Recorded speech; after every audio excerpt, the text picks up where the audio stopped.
Bago po ako magsimula sa parte ng buhay ko na ito na nais kong ibahagi sa inyo, ay gusto ko na po munang hingin ang pangunawa ng lahat ng ating mga kabarangay.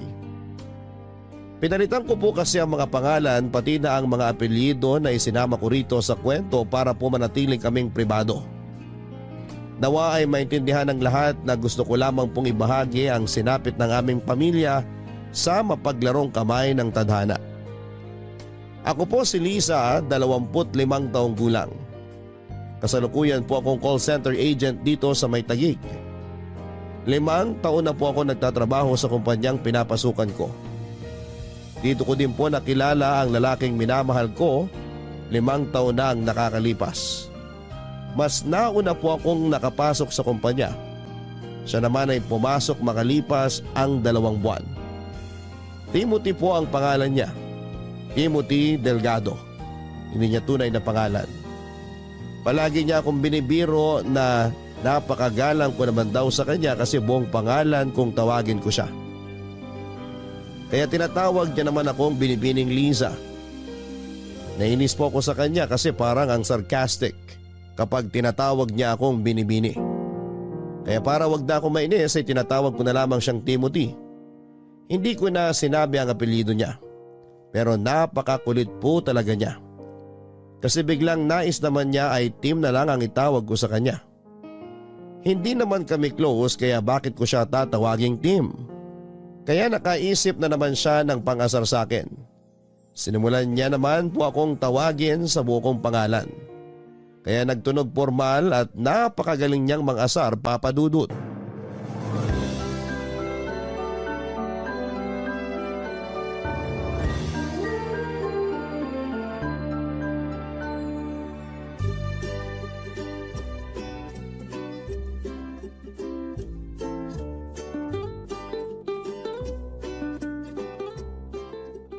Sinabing hindi mo na ako kailangan tawaging Binibini at hindi mo ako kailangang tawagin sa buo kong pangalan.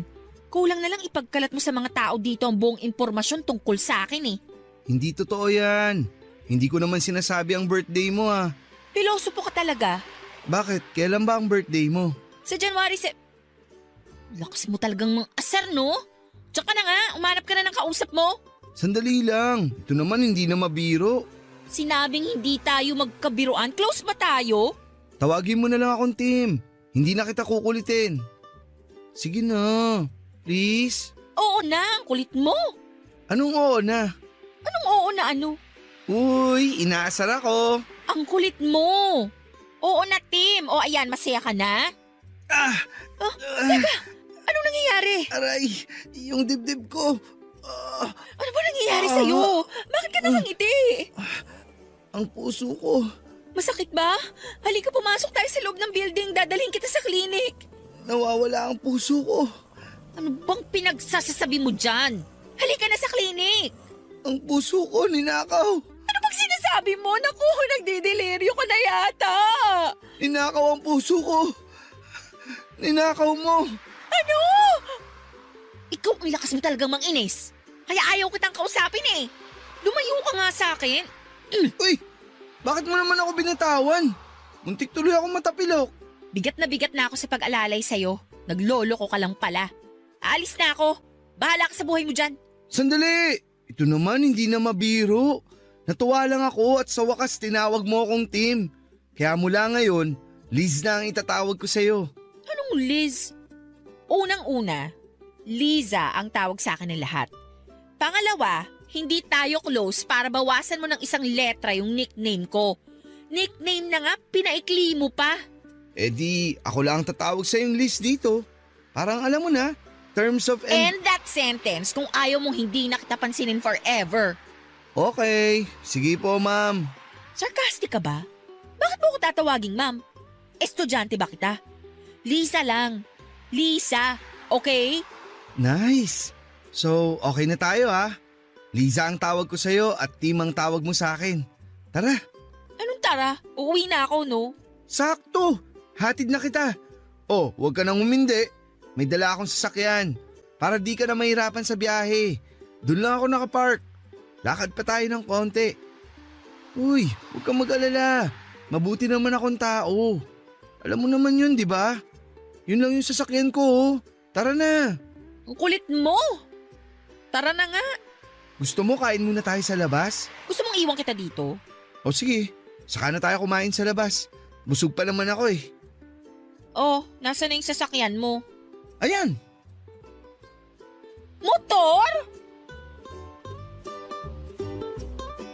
Papadudot din naman po sa minamalit ko ang motor at mga nagmomotor. Nagulat lang po ako kasi hindi pa ako nakakasakay sa motor sa buong buhay ko kasi medyo natatakot ako. At ayun na po, kahit na hindi pa ako nakakasakay ng motor, ay napilitan na din ako dahil iba talaga ang pagkakapursige ni Tim Papadudot. Hindi niya ako tinatantanan hanggat hindi napapapayag Papadudot. Kasi yung mga pagtataray ko sa kanya, arte ko lang naman talaga yon. Kasi una ko pa lamang siyang nakita ay parang may kilig na akong naramdaman. Feeling high school ako noon na crush yung kaklase pero kunwari ay nagtataray. Yun na yun, ang mismong pakiramdam ko. Pero syempre kahit sumakay na ako sa motor niya ay hindi ko talaga pinaramdam sa kanya na kinikilig ako Papadudot. Hindi naman siguro niya nahalata dahil sa higpit ng pagkakayakap ko sa kanya. Pero Papadudot, don't get me wrong ha. Kasi nga first time kong sumakay ng motor kaya takot ako. Yun ang dahilan ng mahigpit kong yakap sa kanya. Di naman siya nag-isip ng kung ano kasi ramdam niya din na nanginginig ako sa takot. Ginawa naman niya ang pangako niya na mag-iingat ng sobra dahil nga kasama niya ako. Sobrang bagal lang ng takbo ng motor niya para hindi ako matakot. Simula noon ay araw-araw na kaming magkasabay. Araw-araw na akong sumasakay sa motor niya sa loob ng 1 buwan. Sa loob ng 1 buwan ay 4 na beses na din ako nakapunta sa kanila. Nakilala ko si Tita Alona, ang nanay ni Tim. Tuwing Biyernes pag-uwi namin galing trabaho ay sinasama ako ni Tim sa kanila para iwan ang motor niya at sunduin si Tita Alona para magsimba. Matapos magsimba ay sa bahay nila kami maghahapunan dahil lagi nagluluto si Tita Alona. Papadudot kung ako ay patagong pagka-crush ang nararamdaman kay Tim. Pero si Tim ay ramdam na ramdam ko na hindi lang ako crush. Ramdam ko ang pagmamahal niya sa akin dahil ang laki ng respeto niya sa akin Papadudot. Pero syempre ayoko naman na mag-assume na sigurado ang pakiramdam ko. Kaya hindi din naman ako nagpapahalata na na-develop na sa love yung pagka-crush ko sa kanya. Dagdag pa ang pagtingin sa akin ni Tita Alona. Minsan nga ay mas kinakampihan pa niya ako kesa kay Tim. Napakabait niya Papadudot. Sobra ang pagmamahal niya kay Tim. Kaya lahat ng ginagawa ni Tim ay lagi nakasuporta siya. Kasama na ako doon Papadudot dahil nga sa pagmamahal ni Tim sa akin ay mahal na din ako ni Tita Alona at hindi itinuring na iba. Isang beses nga Papadudot holiday noon ay wala namang kaming usapan ni Tim pero nagpunta ako sa bahay nila para dalawin si Tita Alona.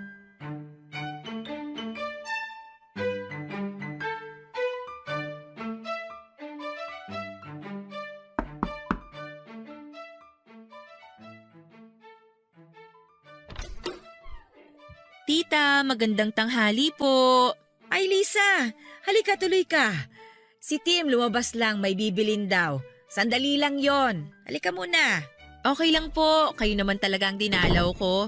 Eto po, may dala kong cookies, sugar-free po yan. Ay naku, salamat talaga at sugar-free pang pasalubong mo ha. Opo, para mas healthy. Sabi kasi ni Tim, ayaw nyo daw ng matatamis. Ay oo, mabuti na yung maingat. Sa edad ko, alam mo naman, malapit na sa sakit. Ay siya nga pala, huwag kang mawawala sa 70th birthday ko ha. Siyempre naman po. Sagot ko na po yung cake ha. May mabibilhan akong sugar-free na cake. Ay meron palang sugar-free na cake? Opo, meron po. Kung sa bagay, halos wala namang imposible ngayon eh. Marami na din kasi ang umiiwas sa sobrang asukal. Yung iba nga ang dahilan, hindi sa kalusugan kundi sa bulsa. Mahal na daw kasi ang asukal. Pero teka, anong lasa ng sugar-free na cake? Masarap naman po, tita. May tamis pa rin pero natural lang. Dapat tayong dalawa lang ang matamis dito sa bahay. Uy, nakakahiya kay tita. Hindi nakakahiya kay nanay yun, no? Ay oo, alam ko naman na mahal mo ang anak ko. Kaya huwag ka nang mahihiya sa akin. Oh, kita mo na? Ito talaga? Sandali, ano yan? Bakit butas yung laylayan ng pantalon mo, ha? Sumabit ako sa nakalawit na bakal dun sa may ginagawang kalye. Hindi ko napansin eh. Muntik na nga ako ma-off balance, buti na lang nakapreno ako. Ano ba yan? Bakit ba hindi nila i-check kung maayos ba ang paligid ng ginagawa nila? Nireport ko na, Nay. Sinabi ko sa kanila, kaya ayun, inalis nila agad. Tapos tiningnan kung may mga nakausli pa. Napakadelikado nun, ah. Okay ka lang ba? Uy, worried. Umayos ka nga, hindi biro yan. Paano kung merong nangyari sa'yo? Ay, napikon. Sorry po. Totoo naman ang sinasabi ni Liza, anak. Napakadelikado nun. Ay nako, nagkampiyan na sila. Dapat lang, naiinis ako sa'yo. Muntik na nga ako maaksidente, naiinis ka pa sa akin. Sige ka, pag nawala ako, iiyak ka. Hindi magandang biro yan, ah. Anak, ayoko din ang biro mo, ha? Oh, kumalma na kayo. Mabuti pa, kumain na tayo nitong dala ni Lisa. Sandali lang at aayusin ko, ha? Huy, biro lang yung sinabi ko na mawawala ako. Hindi nga magandang biro yun. Sorry na, wala namang nangyari sa akin eh. Wala nga, paano kung meron? Nag-iingat naman ako. Pangako, mas mag-iingat pa ako lalo. Iisipin ko na lagi kang nakasakay sa motor ko para lagi ako mag-iingat sa pagmamaneho. Oh, ngiti ka na. Di ka ba nasugatan? Hindi, napunit lang tong pantalon ko. Kayang-kaya kong tahiin tong punit. Ako na magtatahe, hubarin mo na. Ha? Oo ba rin? Ano ka ba? Nandyan si nanay oh. Uumpisahan mo na naman ako Oh, eh. Sige, Pikon na naman. Huwag ka nang mapikon. Natutuwa nga ako at sinurpresa mo ako sa pagdating mo ngayon eh. excuse me no. Nandito ako kasi dinalaw ko si Tita Alona at hindi ikaw. Sige nga, tingnan mo nga ako sa mata.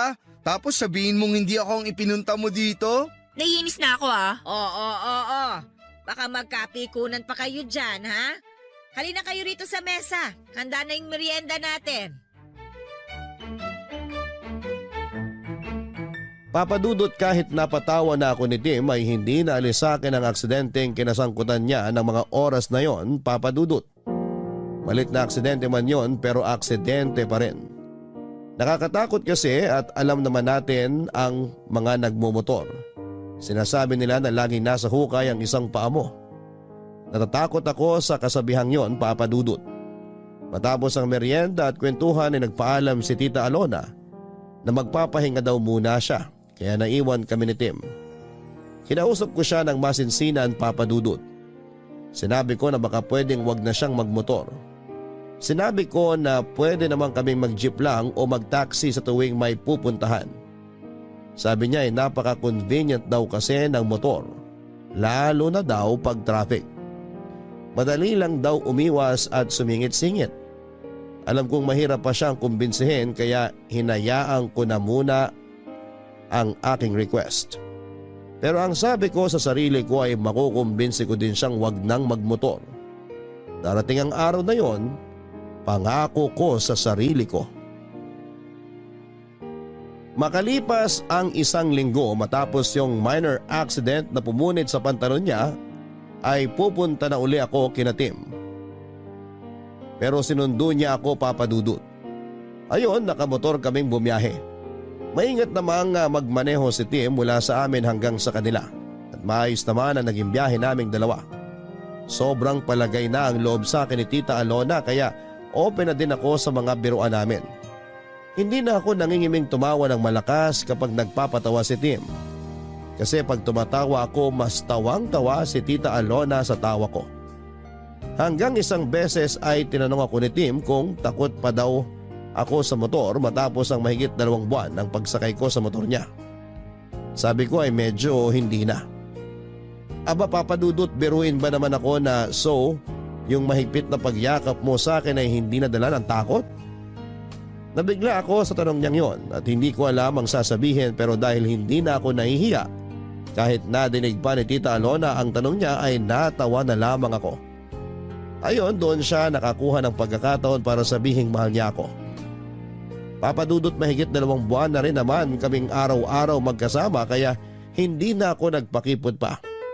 Kahit kaharap si Tita Alona ay sinagot ko din kaagad siya. Pero hindi pa pala yon ang araw na sosorpresahin niya ako sa mga tanong niya kasi isang araw na corner niya ako sa isang tanong, Papadudot.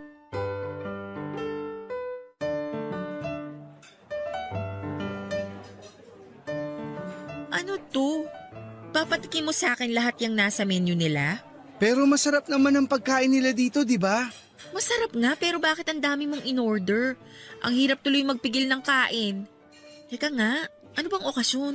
Mamaya ako na sasabihin. Hintayin muna natin si nanay. Ano? Dadating si tita tapos pinakain mo na ako? Ano ka ba, nakakahiya? Dapat hinintay muna natin siya. Sabi niya kasi mauna na tayong kumain. Kasi baka medyo matagalan siya ng dating. May naasikaso pa raw siya eh. Pero parating na yun. Eh basta, hihintayin ko muna si tita. Mamaya ako na itutuloy yung pagkain. Anak! Ayun na pala si nanay. Sabi sa'yo parating na siya eh.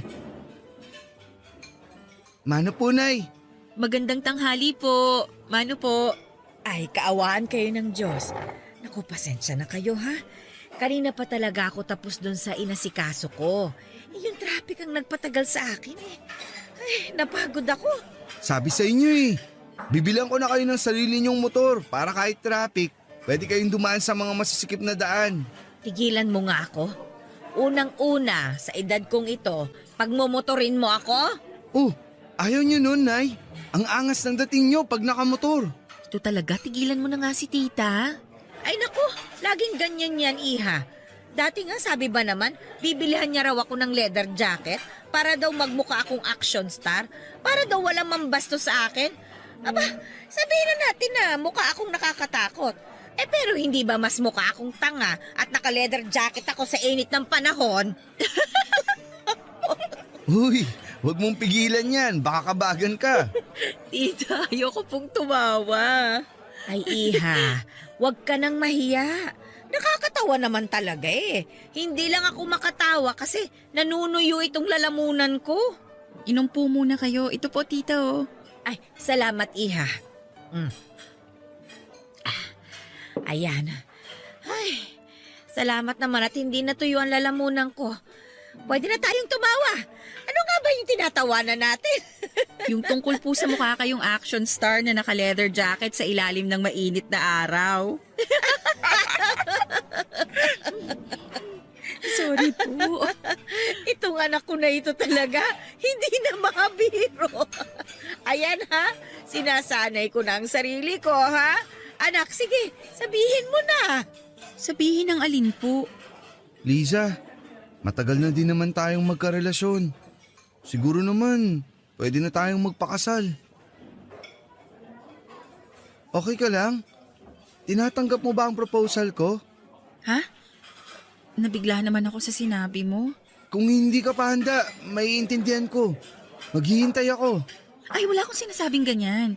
Siyempre, payag na payag ako. Ay nako, salamat naman sa Diyos. Pero iha, syempre kailangan pa din namin na hingin ang kamay mo sa iyong mga magulang. Kailan ba pwede? Kung kailan po kayo pwede, tita? Ano bang tita? Nanay na ang itatawag mo sa akin. Opo. Nanay? Yun! Ang sarap pakinggan! Huwag kang ngang maingay, nakakahiya sa ibang mga tao. Bakit ba? Masaya ako eh. Mga kaibigan, ito po si Liza, girlfriend ko. Pumayag na po siya na magpakasal kami.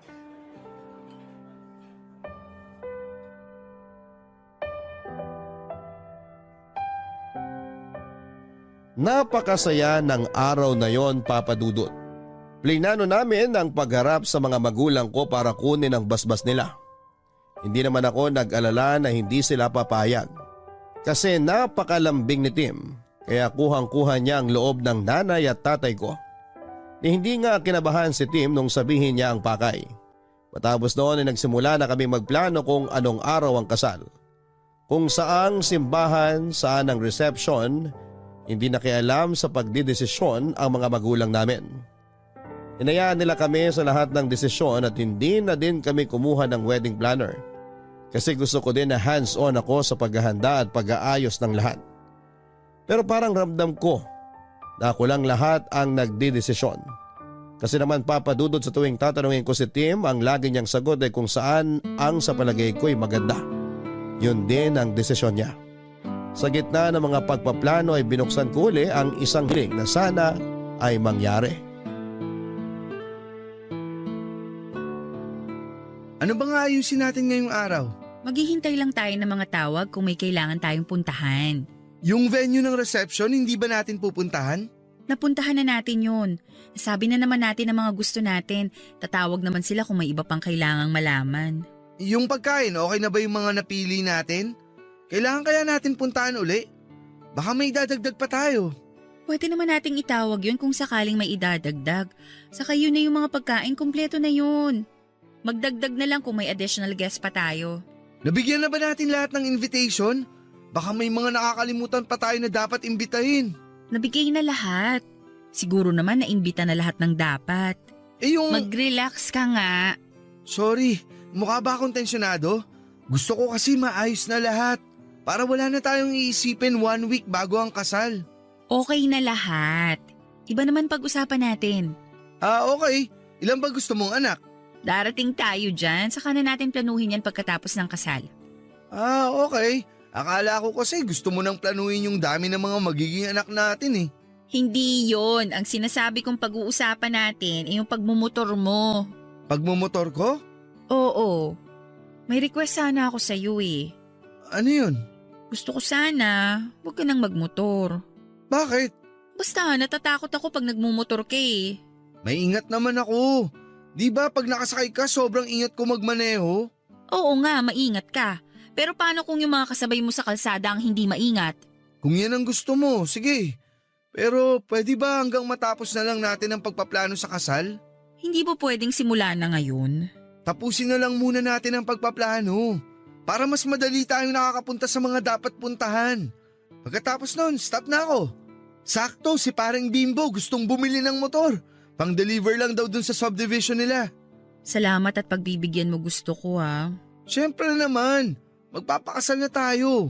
Kaya dapat kung may kailangan na alisin at baguhin, gawin na natin. Yun lang naman ang gusto kong alisin mo, yung pagmumotor mo. Wala ka nang dapat pang baguhin. Kasi pagdating sa ugali, perfect ka na. Sobrang husband material ka.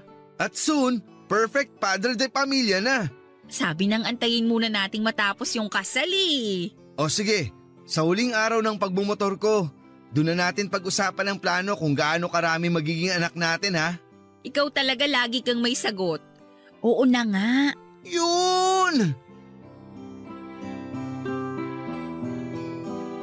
Magandang usapang yon, Papa Dudut. Kahit mahal niya ang motor niya ay madali din naman siyang nakapagdesisyon na hindi na siya magmumotor. Pero kailangan muna naming tapusin ang lahat ng kailangan tapusin para sa kasal bago mangyari yon. Kasama ko siya sa lahat ng lugar, sa simbahan, sa lugar ng reception, sa pagbili ng mga souvenir, pagpili ng mga kakainin at lahat ng lugar ay magkasama kami. Maliban sa isang lugar, yung paggawaan ng mga isusuot namin.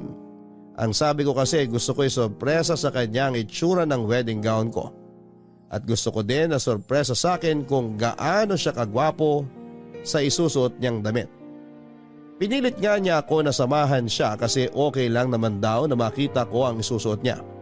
Pero hindi ako pumayag kasi gusto ko nga ay sorpresa. Pero noong araw na tinawagan siya ng sastre para daw maisukat ang damit bago tuluyang tapusin ang tahi ay bigla ko na lang naisipan na sumama sa kanya. Pero nabaliktad. Siya naman ang nagsabi sa akin na huwag na daw akong sumama para sorpresa. Alam ko na lang iinis lamang siya kaya kinulit ko na sasama ako. Pero hindi talaga siya pumayag. Umalis na siya ng araw na yon gamit ang motor niya at ang sabi niya ay may maganda daw siyang balita sa akin. Nagtaka ako kung ano yon. Ang sabi niya ay dahil huling lakad na daw ng pagpaplano yung sukat ng damit niya. Yun na raw ang huling araw na magmomotor siya. Natuwa ako sa mga sinabi niya, Papa Dudut, dahil sa wakas ay matutupad na ang gusto ko na huwag siyang magmotor. Nakita niya ang tuwa ko kaya niyakap niya ako at saka siya humalik sa akin at saka tuluyan ng umalis. Pumasok ako ng bahay na ini-imagine ang magiging itsura niya sa Amerikanang pinatahi niya. Pero sandali akong natigilan dahil naisip ko ang sinabi niya. Na yun ang huling araw na magmomotor siya. Ilang sandali lang ay may sumigaw sa labas. Tinawag ako dahil na-aksidente raw sa kanto si Tim. Na-aksidente si Tim, isang kanto lang ang layo sa amin. Patawid na daw si Tim nang biglang may kotseng nawala ng preno ang sumalpok sa kanya. Naitakbo sa ospital si Tim pero hindi na siya naisalba ng mga doktor. Wala na ang pinakamamahal ko, Papa Dudut. Lahat ng plano namin ay wala na. Dahil ang taong kasama ko para buuin ang mga pangarap ko ay hindi ko na makakausap. Siguro ay iniligtas ako ng pinakamamahal ko kaya hindi ako nakasamang maaksidente. Dahil noon naman, sa tuwing magsasabi akong sasama ako sa kanya ay hindi siya nagdadalawang isip at agad-agad ay isinasama niya ako. Pero ng araw na yun ay talagang pinilit niya na huwag akong sumama. Kahit na wala naman sa kanya kung makita ko ang damit niya o hindi. Ginawa niya lang dahilan ang huwag kong makita ang damit para hindi ako magpilit na sumama. Nagsisisi din ako dahil nawala sa isip ko na sabihan siya na mag-ingat ka. Ang damit pala na susukatin niya ay ang damit na susuotin niya sa kanyang paglisan. Masakit sa akin ang nangyari, Papa Dudut, pero nilakasan ko ang loob ko at tinapangan ang sarili ko dahil ako ang umalalay sa nanay ni Tim. Matanda na rin si Nanay Alona. Napakasakit sa kanya ang nangyari dahil si Tim ay ang kaisa-isa niyang anak. Kung maaari lang na gumawa pa ng isang team para hindi na mangulila si Nanay Alona ay gagawin ko. Pero hindi pwede. Ipinangako ko na lamang kay Tim na hindi ko iiwan si Nanay Alona. Lagi ko siyang dadalawin at kukumustahin. Makalipas ang isang taon ay sabay naming dinalaw ang libingan ni Tim, Papa Dudut.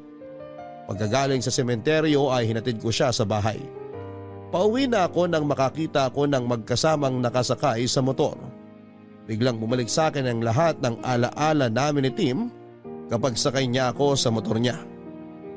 Mahirap man, Papa Dudut, pero kailangan na mag-move on, ang sabi ko sa sarili ko. Sa huling pagkakataon ay sasakay ako sa motor para sa huling alaala ng pag-angkas niya sa akin. Pagkatapos noon ay susulong na ako sa susunod na kabanata ng buhay ko. Kaya naisipan kong mag-book sa isang app para sumakay sa motor at dito na nangyari ang isang bagay na napakahirap intindihin at ipaliwanag.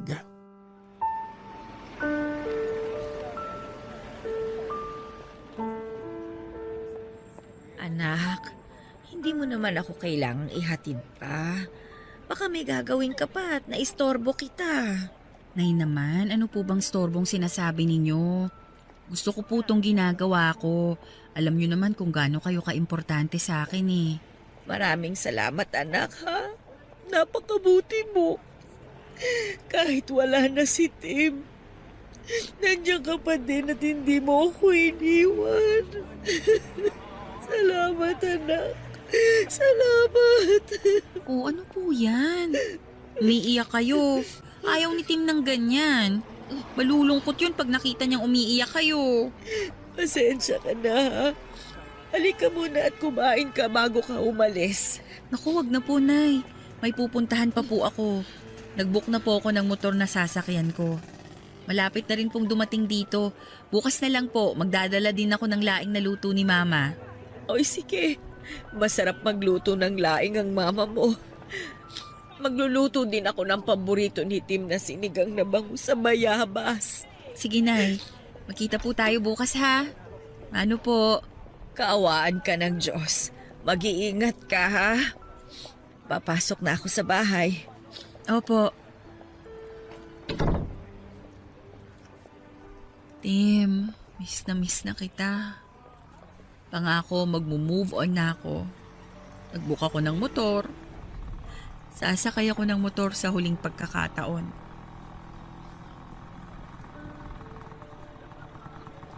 Ma'am Liza? Kayo po ba si Ma'am Liza? Ma'am, okay lang po ba kayo? Ha? Oo. Pasensya na. Nagulat lang ako sa boses mo. May kaboses ka kasi eh. Talaga po ba? Singer po ba yan? Kasi marami pong nagsasabi maganda raw ang boses ko pag kumakanta eh. Palabiro ka pala. Hindi singer ang kaboses mo. Kaboses mo yung...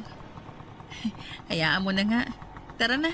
Ay sandali, wala po pala kayong sariling helmet. Pasensya na, di ko agad na ilabas yung helmet na para sa pasahero. May iba po kasing pasahero may dalang helmet. Eto po ma'am. Malinis na po yan.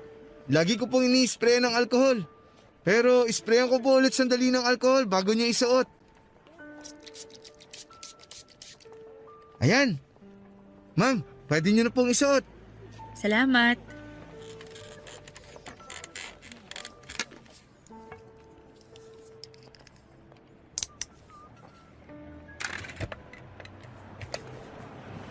Sakay na po kayo, ma'am.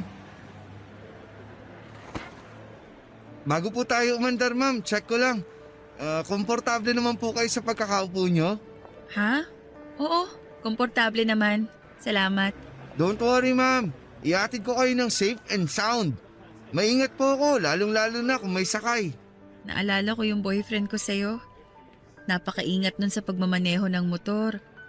Pero yung bumangga sa kanya hindi nag-ingat eh. Ay, opo. May mga ganyan po talaga. Nakakainis yung mga kamote na yan. Kamusta na po si sir? Wala na siya. 1 taon na siyang wala. Babang luksa niya ngayon. Simula nung nawala siya, ngayon na lang uli ako sumakay ng motor. Ay, sorry po ma'am. Okay lang. 1 taon na din naman. Kailangan ko nang sumulong sa buhay ko. Sobrang bait po siguro ni sir, no? Oo. Alam mo ba, siya yung kaboses mo. Nakakatakot naman kayo, ma'am. Ay, pasensya na. Hindi ko gusto na takutin ka. Sobrang nagulat lang kasi ako kanina nung tinawag mo ako sa pangalan ko eh.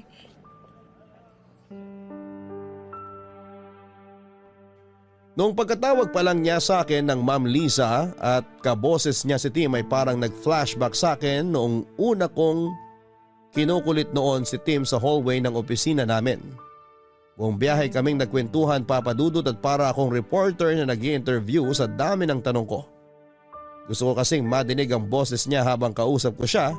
Nakapikit ako at iniisip ang mukha ni Tim na parang siya ang nagmamaneho habang nakasakay ako sa motor. Nalaman ko na graduate siya ng Bachelor of Science in Computer Science. Pero nagmamaneho muna ng motor para makaipon dahil may gusto siyang itayong negosyo na konektado sa kurso niya. Nagpakyut pa nga siya, Papa Dudut, kasi nung tinanong ko, ayaw niyang sabihin kung anong negosyo ang itatayo niya. Kung na daw muna kasi baka maudlot. Ewan lang kung bakit ba naitanong ko sa kanya kung may asawa na siya. Sinagot niya naman na wala. May kasintahan daw siya dati kaso ay hindi rin sila nagtagal. Ayon sa kanya ay hiniwalayan siya dahil wala daw siyang oras para sa relasyon nila. Ayun nga, tuloy-tuloy ang kwentuhan namin sa buong biyahe. May mga tanong ako at sagot siya na nagkakatawanan pa kami na parang ang tagal na naming magkakilala. Papa Dudut, hindi naman sa defensive ako pero gusto ko lang talagang madinig ang boses niya. Kaya nakipagkwentuhan ako sa kanya kasi hindi ko naman masasabi kung makakausap ko pa ulit siya o kung may makakausap pa ako na kaboses ng boyfriend kong si Tim. Siguro pagkakataon na lang uli ang gagawa ng paraan kung magkikita at magkakausap pa uli kami. Malapit na akong buwaba at halos lahat na itanong ko na sa kanya maliban sa pinakaimportante, ang kanyang pangalan. Hindi ko kasi nabasa yung pangalan niya sa app kasi wala ako sa wisyo noong nagbook ako.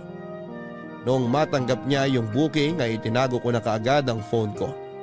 At habang nasa biyahe ay hindi ko naman makuha ang phone ko sa bag ko kasi kinakabahan ako, Papa Dudut.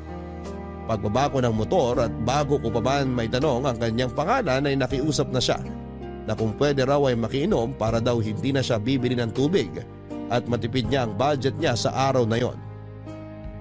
Niyaya ko siyang pumasok sa bahay pero nahiya siya at doon na lang daw siya maghihintay sa labas. Siyempre hindi ko na siya pinilit pa. Agad akong pumasok sa bahay para kumuha ng tubig. Sakto may bottled water pa ako na hindi nabubuksan sa ref. Paglabas ko ay saktong tinanggal niya ang helmet niya. Nang iabot ko na ang tubig ay tinanggal niya naman ang suot niyang mask. Noong ko unang naramdaman ang halo-halong emosyon at hindi ko alam kung papaano ipapaliwanag yon.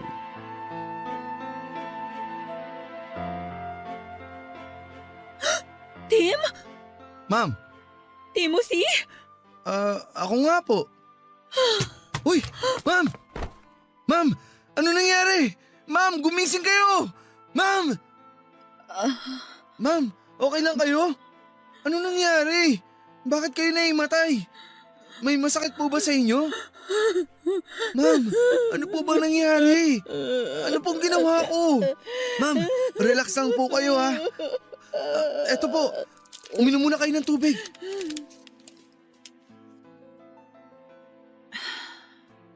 Okay na kayo, ma'am? Kalmado na po ba kayo? Oo. Okay po.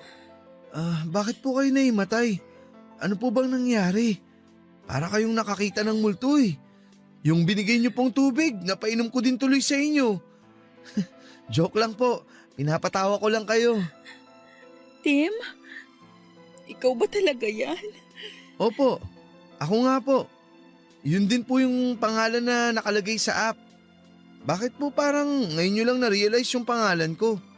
Hindi ko tinignan ang pangalan mo sa app kanina. Sobrang lalim ng iniisip ko eh. Ang nakita ko lang yung numero ng plaka ng motor mo. Bakit po gulat na gulat kayo na Timothy ang pangalan ko? Paano nyo rin po nalaman na Tim ang nickname ko? Ay, huwag nyo na pong sagutin yung huling tanong. Obvious naman po kasi na kaya Tim dahil Timothy ako. Pasensya na po kayo ha. Pinapatawa ko lang kayo para ma-relax kayo. Tim, naguguluhan na ako. Mas naguguluhan ako, ma'am.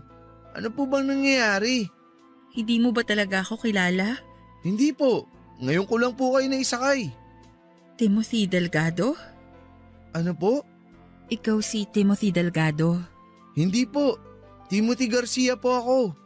Nakakatakot naman kayo, ma'am. Napagkamalan niyo ako yung kakilala niyong Timothy. First time niyo lang po bang nakadinig ng may kapangalan? Joke lang po. Hindi lang sa pangalan eh. Hindi ko alam kung paano ko ipapaliwanag sa'yo. Sige po, ma'am. Makikinig po ako. Pwede bang samahan mo ako pabalik kung saan mo ako sinakay? Okay lang po sana, ma'am. Kaso, may schedule pa po ako ngayon eh. Baka malate po ako ron. Nagdadrive din po ako ng rent-a-car. May ihatid po ako sa Pampanga.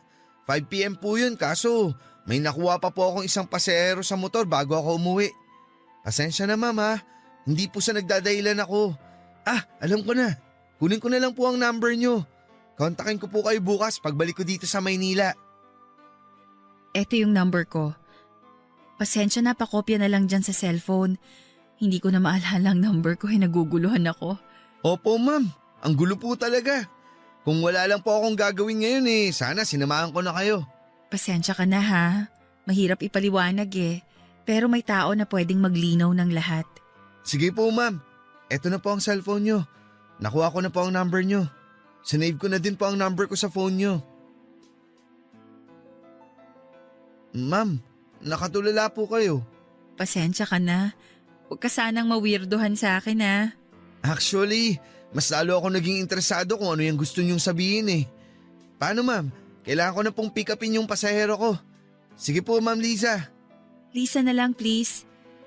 Lisa na lang ha, tanggalin mo na din yung po. Okay, sige, alis na ako. Mag-iingat ka. Salamat. Bye, Liz.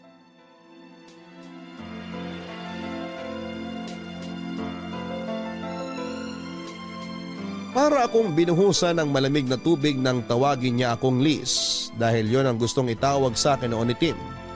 Pero hindi ko siya pinayagan. Ang salitang mag-ingat ka na hindi ko nasabi kay Tim bago siya na aksidente ang nasabi ko sa taong ito na hindi ko alam kung kilala ko na o ngayon ko lang nakilala. Maniwala kayo sa hindi, ako mismo ay nagitla sa mga pangyayari. Mistulang eksenang hango sa isang pelikula ang pagkakita naming dalawa.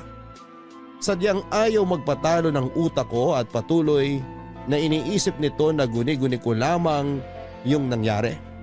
Hindi totoo. Pero mali ako. Mas totoo pa ito sa inaasahan ko. Gulong-gulo ako papadudot at kinabukasan ay tinignan ko ang aking telepono. Tinignan ko kung nandun ang numerong nilagay ng mahiwagang lalaking yon. Nandun nga papadudot. Ibig sabihin ay hindi pa naginip ang nangyari. Nahihiya akong tumawag kaya nag-text na lamang ako. Kinumusta ko siya at hinintay ko ang sagot niya. Pero hindi ito sumagot kaagad at ilang sandali ay biglang tumunog ang cellphone ko. Nag-reply na pala siya sa text. Humingi siya ng pasensya na natagalan siyang sumagot kasi kauuwi niya lang. Willing daw ito na pumunta kung papupuntahin ko. Kaya binigay ko ang address ni Nanay Alona at sinabing magkita kami doon ng tanghali.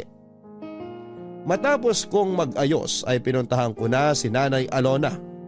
Nung una ay inalo ko muna siya at kinumusta saka ko tinanong kung may kapatid nga ba si Tim. Ganoon na lamang ang pagkabigla ni Nanay Alona sa tanong ko. Napaluha siya at ikinuwento sa akin ng isang lihim na ayaw na sana niyang maalala. Hindi na nakilala ni Tim ang kanyang ama dahil noong nagbuntis si Nanay Alona ay madalas na ang pagtatalo nila. Sa isang probinsya sa Visayas nakatira noon si Nanay Alona, ang kanyang pag-aasawa ay isang arranged marriage kaya hindi maganda ang pagsasama nila. Pinantaan siya nito na matapos niyang ipanganak ang ipinagbubuntis ay kukunin niya ito at ilalayo. Pero bago pa man nakapanganak si Nanay Alona ay naghiwalay na sila hanggang dumating ang araw ng kanyang panganganak. Sa bahay siya nagsilang sa tulong ng kanyang kapatid at laking gulat ng kapatid niya nang makitang may isa pang sanggol. Kambalang pinanganak ni Nanay Alona. Napakasaya ni Nanay Alona at pinangalanan niya ang kambal na Timothy at Tomas. Hindi na nagparamdam ang kanyang asawa at naging maayos naman ang buhay ng mag-iina. Napabinyagan niya ang mga bata, malulusog ang mga ito. Ang unang taon ng karawan nila ay abala si Nanay Alona at kapatid niya sa paghahanda. Ang kapatid ni Nanay Alona ang gumagawa ng mga ginupit na letra para idikit sa pader. Nakadikit ang maligayang karawan Timothy at kulang pa ang mga nagawa kaya kasalukuyan niyang ginugupit ang ilang pang letra. Nabubuo naman ng salitang at Tomas. Nang utusan ni Nanay Alona ang kapatid na bumili ng gulay dahil kinulang ang sahog para sa pansit. Umalis ang kapatid bitbit si Timothy para pumunta sa palengke. Naiwan sa bahay sina Nanay Alona at Tomas. Nasa kuna si Tomas sa may sala ng balikan ni Nanay Alona ang niluluto. Nang biglang dumating ang asawa niya. Kinuha nito ang bata at itinakas. Sa bilis ng mga pangyayari ay hindi na malaya ni Nanay Alona na nakuha na pala si Tomas sa kuna. Wala na nang naabutan si Nanay Alona. Naguluhan siya at pilit na inintindi ang nangyari kung paanong biglang nawala si Tomas sa kuna.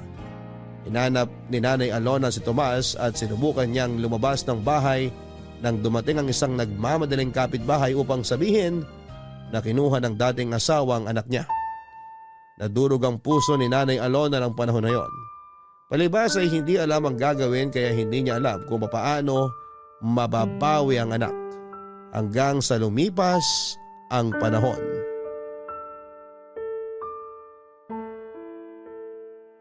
Ilang taon kong dinamdam ang pangyayaring yon.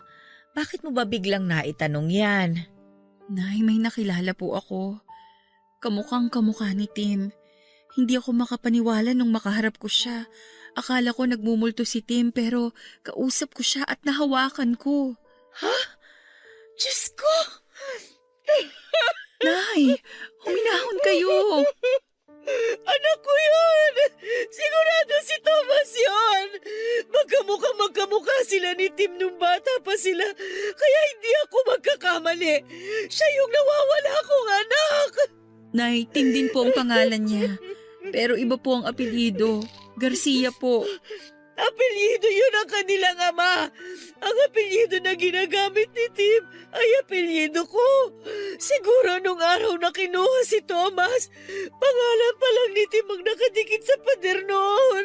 Marahil iniisip ng ama niya na ang nakuha niyang bata ay si Timothy. Hindi niya din alam na kambalang naging anak namin.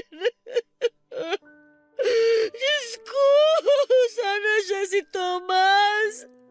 Parang awa mo na, Diyos ko!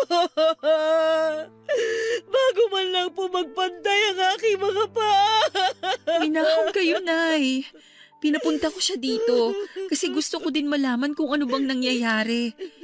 Parating na po siya, nag-text na siya sa akin. Ibinigay ko yung address dito. Alam na niya ang lugar na to kasi dito niya ako sinundo ng motor kahapon. Tao po! Liza, Diyos nandiyan ko! ka ba? Boses ni Tim yun! Siya na po yan. Nay, huminahon kayo ha. Papapasukin ko lang siya. Magandang tanghali, Liza. Tuloy ka.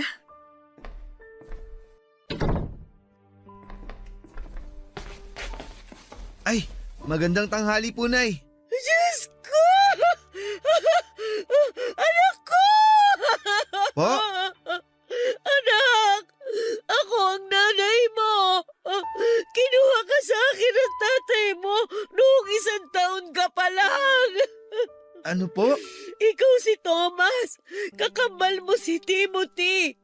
Thomas ang totoo mong pangalan, anak! Naguguluhan po ako. Anak! Patawarin mo ako! Hindi kita naipaglaban! Bigla ka kasi kinuha ng tatay mo at hindi ko alam kung saan ko siya hanapin noong mga panahong yon. Pero kahit ganon, hindi ako tumigil sa paghahanap sa'yo. Alam na kakambal mo ang tungkol sa'yo. Ikinuwento ko ang nangyari, kaya siya man ay hinahanap ka rin. Pero wala kaming alam kung saan ka matatagpuan, anak ko. Kaya pala ang nakilala kong nanay, palaging sinasabi sa akin na hindi niya ako anak. Akala ko noon inampun lang nila ako. Para akong ibang tao sa bahay na yun. Gusto kong malaman ang totoo pero sa tuwing tatanungin ko si tatay, nagagalit siya at sinasaktan niya ako. Kaya itinigil ko na ang pagtatanong at tinanggap ko na lang kung anong meron ako noon. At ang meron ako noon, yung sarili ko lang. Patawarin mo ako, anak ko. Ginawa ko ang lahat. Alam ng Diyos yun. Alam ng Diyos kung paano kita hinanap. Kami na kapatid mo. Anak, mahal na mahal kita, anak ko. Nay!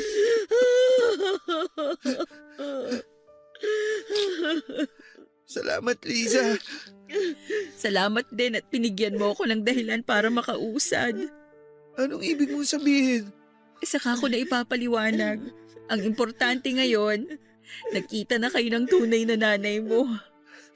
Nasaan na pala ang kapatid ko? Anak, wala na siya.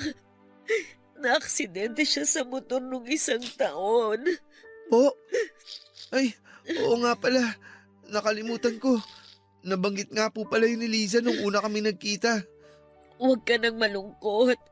Siguro, masaya na siya ngayon kasi nakita na kita sa wakas.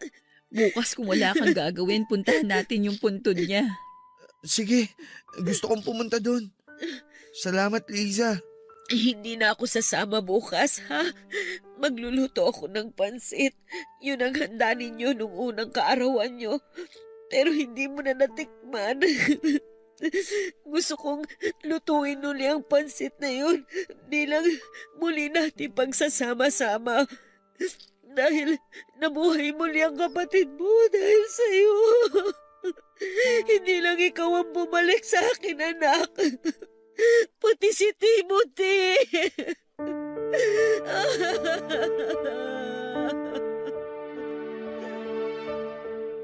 Papadudot nang marinig ko ang sinabi ni Nanay Alona na nabuhay muli si Tim dahil sa kanyang kakambal. Sana'y totoo din para sa akin. Pero hindi. Hindi ko na uli makakapiling pa ang pinakamamahal ko. Pero para kay Tim ay tatanggapin ko na lamang ang lahat ng nangyari. Oras na nga talaga ng pag-move on. Nakakalito, Papadudot, kasi pareho sila ng pangalan pero hindi na siguro kailangan na magpalit pa ng pangalan si Timothy para ibalik sa Thomas ang pangalan niya. Kasi yun na din naman ang kinalakhan niya. Sa mga papel na pinagawa ng tatay niya para sa kanya ay puro Timothy ang nakalagay na pangalan. Saka isa pa ay okay na din at Tim din ang pangalan niya. Parang nandyan pa din si Tim ko. Don't get me wrong, Papadudot, ha. Sabi ko nga ay naka-move on ako. Pero ayoko namang totally kalimutan si Tim. Sa bahay na ni Nanay Alona nanirahan si Tim dahil napakahabang panahon ang nawala sa kanilang dalawa na magkasama. Kaya kailangan nilang habulin ang mga panahon na nangulila sila sa isa't isa. Masayang masaya ako dahil bukod sa akin ay naka-move on na din si Nanay Alona. Oo, wala na nga ang boyfriend kong si Tim pero buhay na buhay siya sa lahat ng aspeto sa katauhan ng kapatid niyang si Thomas o Timothy.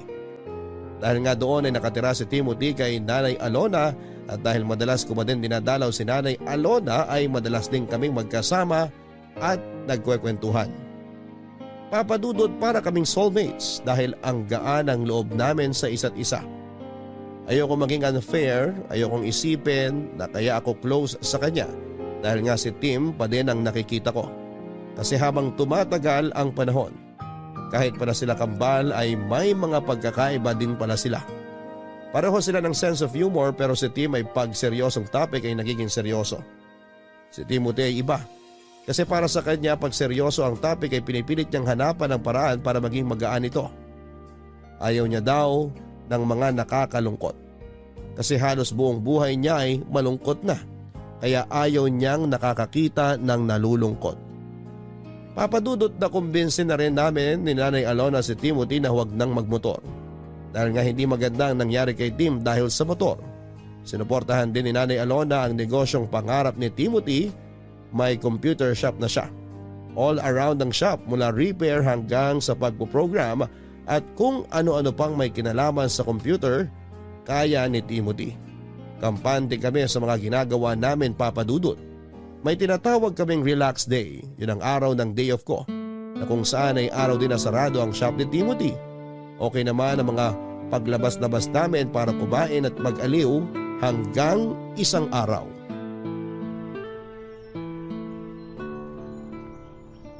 Bakit ba paborito mong pumunta sa park na to? Alam mo, sa totoo lang, hindi ko rin alam. Baka naman may naaalala ka kapag nagpupunta ka dito. Wala naman. Para kasing napapanatag yung utak ko pag nandito ako.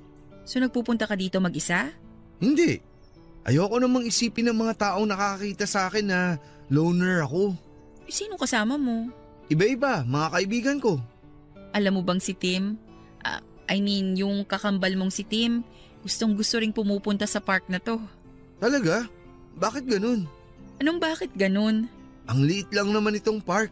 Kung nagpupunta siya dito noon pa, bakit di kami nagkita kahit minsan? Mahiwaga talaga ang buhay eh. Siguro nga. Ikaw ba ang lagi niyang kasama dito? Minsan, pero di gaya mo, kaya niyang tumambay dito mag-isa. Mag-isa siya dito pag nagkakasamaan kami ng loob. Pagkagaling dito, makikipagkita na siya sa akin. Tapos ang saya na niya at patatawanin na naman ako. Weak ako kaya ayun, natatawa na lang ako tapos okay na kami. Napakabait pala ng kambal ko. Alam mo ba mula nung nalaman kong may kakambal ako at alam ko din na hindi ko na siya mayayakap? Alam mong ginagawa ko? Tumitingin ako sa salamin tapos niyayakap ko ang sarili ko. Ang weird pero ang cute. Alam mo ba, sa totoo lang, sa tuwing ginagawa ko yun, parang nararamdaman ko din na niyayakap niya ako. Pero sinong mas gwapo sa amin ni Tim? Kahit magkamukhang magkamukha kayo, kung ako ang tatanungin kung sino ang mas gwapo, siya. Hindi naman ako magtatampo dun. Kasi dahil kambal kami kaya pakiramdam ko ako rin yung sinasabihan mong gwapo. Wala talagang ligtas sa'yo, no? Parehong-pareho kayo. Lahat ng hirit ng iba, lagi kayong may sagot. Speaking of sagot, dahil sinagot mo ang lunch kanina, sagot ko naman ang merienda ngayon. Kaya diyan ka lang, may bibilin ako. Yung sikat na Siopaw pork siomay dun oh. Sandali lang ha. Aba, bilisan mo. Baka ako naman ang pag-isipan ng mga tao na loner. Mabilis lang ako. Luto naman na yun eh. Sandali lang, babalik ako agad.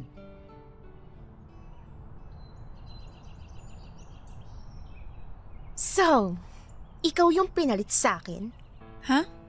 Ako bang kausap mo, miss? Di pa ba obvious? Sa'yo ko nakatingin, diba? Natakot ako bigla eh. Baka kasi may nakikita ka na hindi ko nakikita.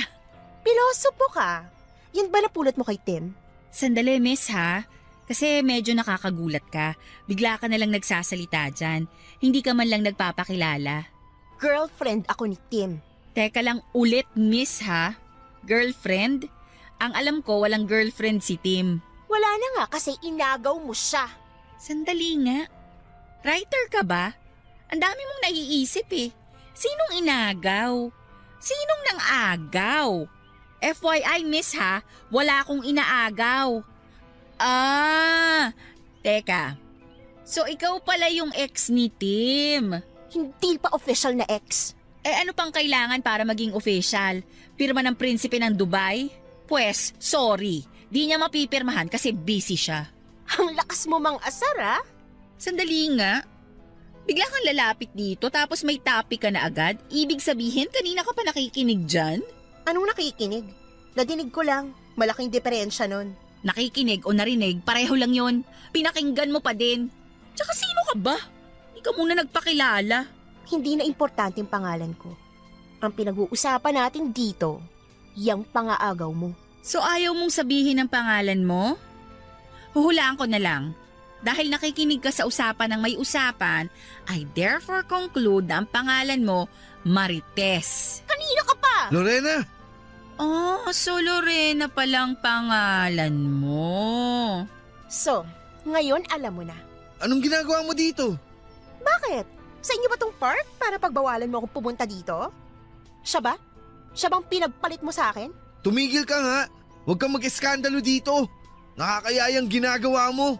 Si Liza to. Kaibigan ko siya. O paano? Maiwan ko na kayo ha. Pag-usapan niyo yung problema niyo. Huwag niyo na akong idamay. Liza, sandali! Saan ka pupunta? Kinakausap na kita! Huwag kang maingay. Nakakahiya. Halika na. Ihatid na kita. Doon na tayo mag-usap sa inyo. Iniwan ko silang dalawa, Papa Dudut, at hindi ko alam kung dahil ba sa ayaw kong madamay sa gulo nila o dahil noong sabihin ni Timothy na magkaibigan lamang kami. Hindi ko alam kung ano yung nararamdaman ko noon doon ko na-realize na nahuhulog na pala ang loob ko kay Timothy. Pero hindi po pwede. Pinilit kong tanggalin yung pakiramdam sa isipan ko. Kaya yon, dumalang na ang pagpunta ko sa bahay nila ni Nanay Alona. Kung pupunta man ako ay kakapustahin ko lamang si Nanay Alona at saka aalis na kaagad ako. Hindi na rin ako sumasama sa mga imbitasyon ni Timothy. Bisi-bisihan ako lagi, Papa Dudut. Natatakot kasi ako. Alam ko naman na walang masama kung maging kami. Hindi naman sa tinutuhog ko ang kambal pero wala naman din ang boyfriend kong si Tim kaya pwede na akong umibig muli. Pero ganun pa man ang isip ko ang pinaglalabanan ko.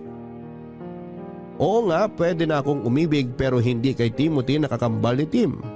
Walang masama pero kailangang pigilan ko ang nararamdaman ko. May hangganan talaga ang lahat ng bagay, Papa Dudut. Dumating ang panahon na kailangan nang magtapos ang pagkakaibigan namin ni Timothy. Dumating na rin ang dikta ng aking damdamin na kailangan ko nang magkasawa at umusad na sa buhay, Papa Dudut. Yung trahe de boda ko na pinatahi noon ay hindi na din naman nasayang. Dahil yun na rin ang isinuot ko nitong kinasal ako. Bagamat alam ng aking mapapangasawa ang story ng damit na yon ay masaya naman siyang pumayag na yon ang suotin ko. Hanggang dyan na lang po, Papa Dudut. Salamat sa pagbibigay ng oras sa aking sulat. Ang inyong forever kapuso at kabarangay, Mrs. Maria Elizabeth May Delgado Garcia. Deja vu, pa bang matatawag ang lahat ng pinagdaanan ni Liza? Mula sa malungkot na pangyayari ay natapos pa din ng masaya. Sabi nga ay mapaglaro daw ang tadhana pero siguro kung pipilitin mong gawing positibo ang isang negatibong bagay, ay ililiko pa din ang tadhana ang katapusan para maging masaya. Kaya anuman ang nangyayari, huwag tayong mawala ng pag-asa. May pagsubok man, tuloy pa rin ang buhay.